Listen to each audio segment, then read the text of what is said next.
So this is Glenn with another one of Recovery Devon's dailies. I'm recording this in my study because this is where I spend a lot of time thinking and reading and writing. And I particularly want to focus this time on the issue of trying to make good choices. And I think I've found myself thinking about this because we've got a lot more time on our hands at present, probably more than ever before. And we also seem confronted with a great many opportunities and choices about what we do. I think I was specifically stimulated to think about this by getting rather inappropriately stressed at the numerous invitations, friendly invitations that had come my way to join online meditation groups, and finding myself wondering what to do. How should I choose? What would be best? It's a pretty basic question, really. A good choice is probably one that leads to a good outcome. But what do we mean by good? And how do we know? Well, I thought it might depend on what we give value to, what we value, and many of us are changing what we choose and what we prioritize. It may have been pretty common in the past to be motivated by seeking success and money and possessions and status. Maybe less so now.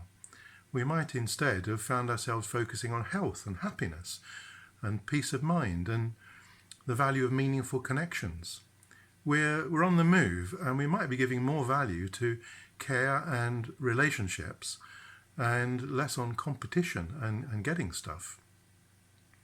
So if it's true that a good choice leads to a good outcome, it might be helpful to notice and give more attention to the consequences that follow our actions. This is pretty much the same logic as so-called evidence-based medicine, where the evidence of interest is the evidence of benefit. The idea is that you don't judge the value of a treatment by what people believe about it or the authority of its advocates, but by the outcome. Does it work? Does a health intervention result in improved health and well-being? We can learn what works well for us by reflecting on our experience and trying to see more clearly what leads to what. Now this reflective practice has echoed down the ages and finds very good company in the wisdoms of many cultures. One example might be the teachings of Saint Ignatius of Loyola, founder of the Jesuits, who taught what he called discerning the spirits, that you could reliably choose what to do and which way to go by noticing if your actions were accompanied by what he called a spirit of consolation or a spirit of desolation. Did you end up feeling dreadful or hopeful?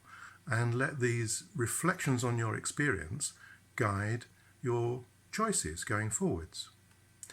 Now, of course, he expressed this within a complex religious framework, but in my view, this psychology around personal decision-making holds equally true for secular folk like me. It's a universal wisdom of gradually learning to make better choices by reflecting on the consequences of our actions. And of course, you don't have to be a Jesuit to develop a practice of contemplation. In fact, it may be a basic skill that enables all of us to find our feet and stay rather than stray on the path of recovery. But it can sometimes be quite difficult to work it out or to see clearly. Some years ago, I was on a week-long course with Mary Ellen Copeland, learning how to use and teach the Wellness Recovery Action Plan, WRAP, which is a structured way of learning how to look after yourself by reflecting on what works best for you. And there was a very difficult conversation, at least to start with, when one of my fellow students insisted that various self-harming behaviours were their wellness tools.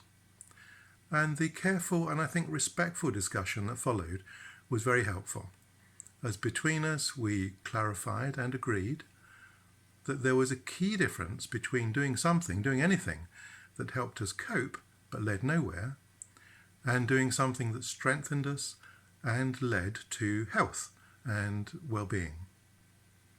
So can we carefully reflect? Can we pay attention to our choices and the experience that follows? And perhaps be open to discussing that with others too and listening to what they've got to say about it. People that know us, love us, care about us. Can we learn to notice what leads to hope and health rather than worry and weariness?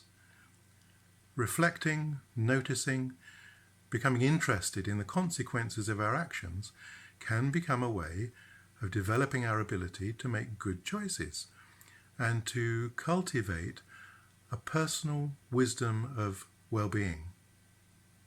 But it's still work, of course, and there will be hindrances, and it can be hard work to put this into practice. The idea is simple, but putting it to work can be the practice of a lifetime, gradually learning to do more of what leads to better outcomes for ourselves and others, and less of what leads us away. And like many people, this is definitely work in progress for me. If you'd like to reflect on this and would value a bit of structure or guidance, I've attached a simple exercise that you might like to do just to stimulate your thinking.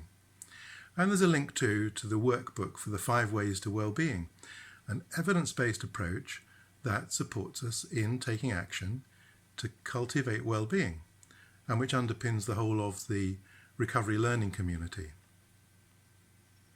Oh, and as for the meditation group invitations I received, I've decided to join 2, both led by friends who I'd be very pleased to spend more time with. So, that's it for the moment.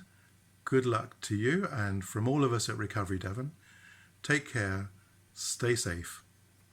Bye for now.